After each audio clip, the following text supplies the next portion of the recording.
Hello, welcome to this lecture. आज हम करने वाले हैं फाइल ऑर्गेनाइजेशन, जो कि आपके कोर्स डाटा स्ट्रक्चर का पार्ट है। तो data structure and file processing. तो फाइल प्रोसेसिंग शुरू करने से पहले मैं थोड़ा सा बेसिक आपको करवाना चाहता हूँ फाइल एंड फोल्डर ऑर्गेनाइजेशन का। तो आज का जो टॉपिक है वो बेसिकली डील करता है कि आपके सिस्टम में फाइल्स जो है किस तरीके से ऑर्गेनाइज की जाती है, डायरेक्टरी स्ट्रक्चर किस तरीके का होता है, जस्ट थोड़ा सा बेसिक स्टफ। तो सबसे पहले मैं शुरुआत करना चाहूँगा सबसे इम्पॉर्टेंट कॉन्सेप्ट का, कि आपके सिस्टम पे जो फाइल्स हैं वो स्टोर किस तरीके से की जाती है। तो आपके पास कुछ कॉमन वेज हैं फाइल को स्टोर करने के। सबसे पहला जो मेथड है हम उसको कहते हैं सीक्वेंशियल फाइल या सीक्वेंशियल एक्सेस फाइल। तो इस आपके पास फाइल सिस्टम में आपके पास जितनी भी इंफॉर्मेशन है वो सीक्वेंशियली स्टोर रहती है सिस्टम में। और ये सबसे इजी मेथड है आपके पास डाटा को स्टोर करने का। तो आपके जितने भी रिकॉर्ड रहेंगे फाइल के, वो एक सीक्वेंशियल ऑर्डर में मेमोरी पे स्टोर किए जाते हैं। तो इस तरीके से आप सोच सकते हो कि आपकी फाइल यहाँ पे शुरू है, तो ये फर्स्ट रिकॉर्ड है, बीच में थोड़े से गैप है डिनोट करने के लिए कि रिकॉर्ड ख़त्म हो गया है, फिर दूसरा रिकॉर्ड होगा एंड सो ऑन। इस तरीके से आपकी फ़ाइल जो है वो रिकॉर्ड्स को सेटअप करती है। तो ऐसी जो आपके पास फ़ाइल है इसको हम सीक्वेंशियल फ़ाइल कहते हैं। तो आप देखोगे कि ऐसी फ़ाइल का सबसे बड़ी जो एडवांटेज है वो क्या है। वो ये एडवांटेज है कि आप रिकॉर्ड्स को बड़े इजीली एक्सेस कर सकते हैं, क्योंकि वो एक के बाद एक जो है वो स्टोर किए गए हैं। तो ये आपके पास है सीक्वेंशियल फ़ाइल। और दूसरी आपके पास जो फाइल का टाइप है उसको कहते हैं डायरेक्ट एक्सेस फाइल। और डायरेक्ट एक्सेस फाइल जो है ये बेसिकली एक इंडेक्स यूज़ करती है अगर आपने किसी पर्टिकुलर रिकॉर्ड को एक्सेस करना है। तो जनरली आप देख सकते हो कि आपके पास डिफरेंट डिफरेंट टाइप के रिकॉर्ड हो सकते हैं, लेकिन आपके पास एक इंडेक्स रहेगा जिसके थ्रू आप किसी भी रिकॉर्ड को डायरेक्टली एक्सेस कर सकते हैं। तो पिछले केस में जहाँ पे आप सिक्वेंशियल फाइल देख रहे थे, आप देखोगे, मैं आपको दोबारा से दिखा देता हूँ। सिक्वेंशियल फाइल का जो सबसे बड़ा ड्रॉबैक था वो ये था कि अगर मान लेते हैं कि आपको किसी एक रिकॉर्ड को एक्सेस करना है, तो आपको सिक्वेंशियली सारे रिकॉर्ड रीड करते जाने थे, और तभी आप उस पर्टिकुलर रिकॉर्ड को रीड कर सकते थे।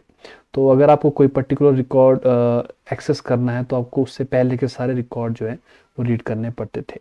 लेकिन जहाँ तक बात है डायरेक्ट एक्सेस फाइल की, तो वहाँ पे क्या है, आप रेंडमली किसी भी रिकॉर्ड को रीड कर सकते हो। आपको उससे प्रीवियस रिकॉर्ड जो है वो रीड करने की ज़रूरत नहीं होती है।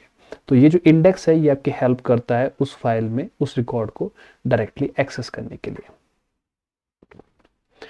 इसके अलावा जो आपके पास दूसरे मेथड्स हैं उसमें आपके पास एक इंडेक्स्ड सीक्वेंशियल एक्सेस फाइल रहती है।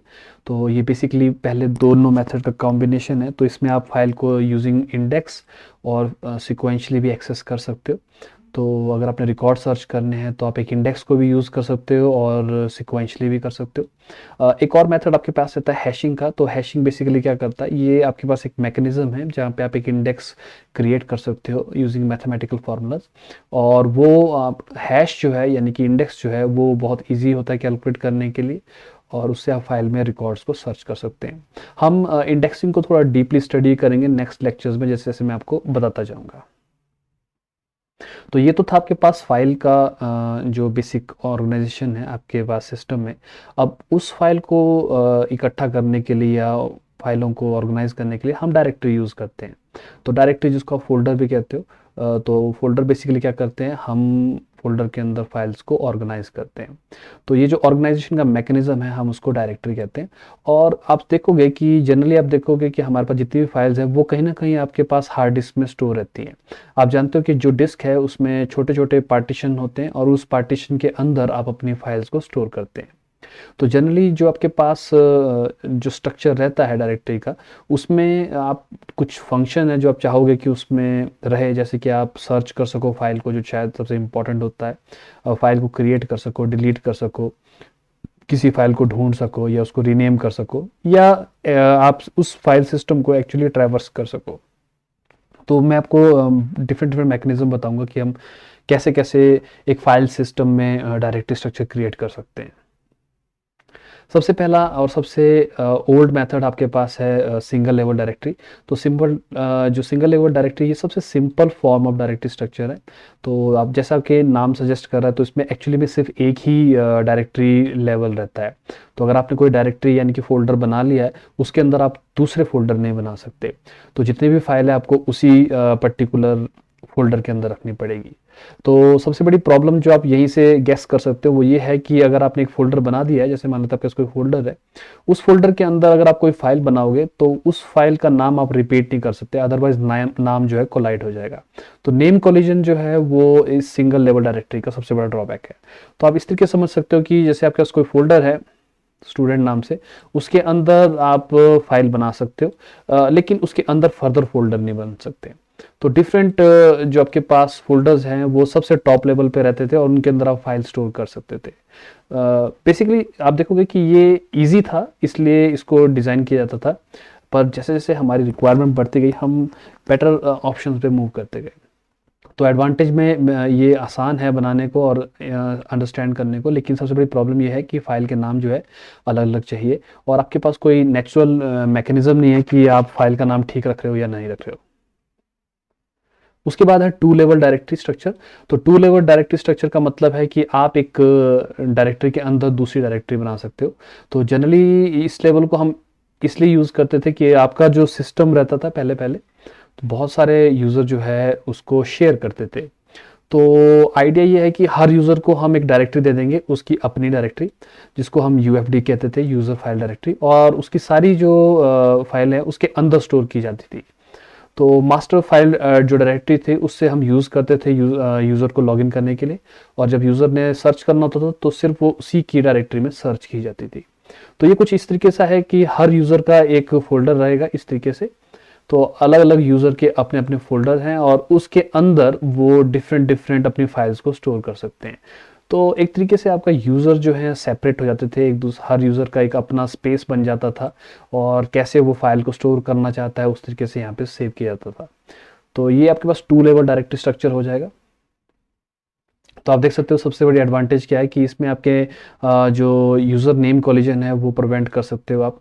हर यूज़र की फाइल अलग अलग फोल्डर में रहेगी और यूज़र एक दूसरे से सेपरेट रहेंगे और आप सर्च कर सकते हो एक यूज़र पे, आपको पूरे के पूरे डायरेक्टरी पे सर्च करने की ज़रूरत नहीं है। लेकिन इसमें सबसे बड़ी डिसएडवांटेज ये है कि यूज़र जो है कोलैबोरेट नहीं कर सकते आपस में, अगर वो एक ही फाइल पे काम करना चाहते हैं तो वो नहीं हो सकता।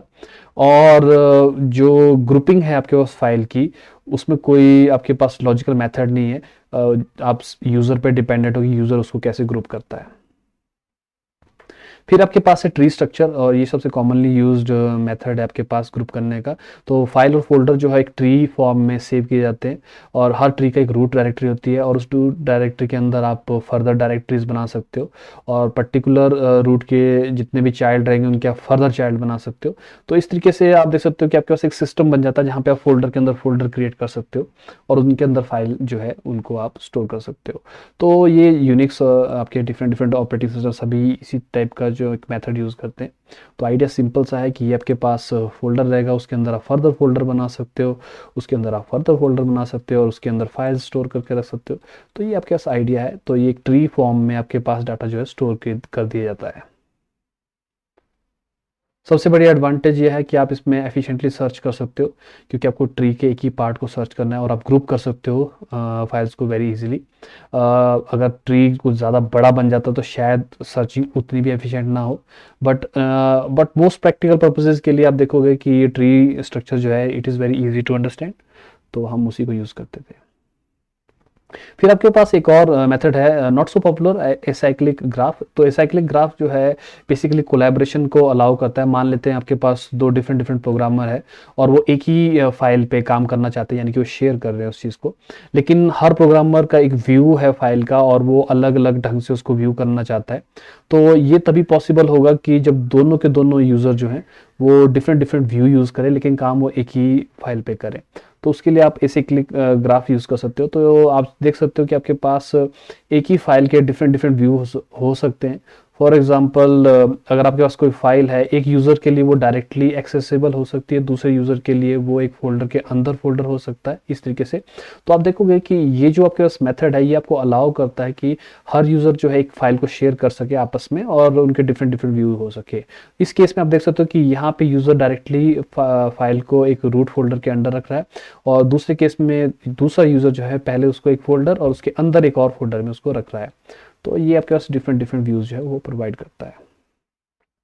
तो एडवांटेज आपके पास ये है कि आप अपने फाइल्स को शेयर कर सकते हो और यूज़र अपने प्रेफर्ड व्यू में उसको रख सकता है। कोलैबोरेशन के लिए बहुत अच्छा है। बट अगेन जैसे कि आप देख रहे हो कि अगर आप इसमें अगर फर्दर आप फाइल्स बना सकते हो, तो साइकिल्स जो हैं बेसिकली आपकी सर्चिंग को रिड्यूस करते हैं, क्योंकि साइकिल्स जो हैं वो एक अच्छी आप बोल सकते हो मेथड नहीं है चीज़ों को सर्च करने के लिए। बट ये सर्टन प्रॉब्लम्स के लिए ये बहुत अच्छा है। तो ये बेसिकली एक थोड़ा सा बेसिक रहेगा आपके पास जो मैंने आपको बताया। इसमें आपके पास टाइप्स ऑफ फाइल आ गया कि आपके पास डिफरेंट डिफरेंट टाइप्स की फाइल्स रहती हैं, जैसे कि सिक्वेंशियल या इंडेक्स सिक्वेंशियल फाइल्स। और आपके पास डिफरेंट मेथड्स हैं उन फाइल को ऑर्गेनाइज करने का डायरेक्टरीज के फॉर्म में, कि हम कैसे कर सकते हैं। अब नेक्स्ट लेक्चर्स जो मैं आपको दूंगा इसके बाद, उसमें हम स्टडी करेंगे कि जो फाइल्स आपकी स्टोर रहती हैं डिस्क पे, वो एक्चुअली में कैसे स्टोर रहती हैं, किस तरीके से फाइल को आपकी हार्ड डिस्क पे स्टोर किया जाता है, और ऑपरेटिंग सिस्टम उसको कैसे ऑप्टिमाइज करता है, क्या क्या मैकेनिज्म आपके पास है।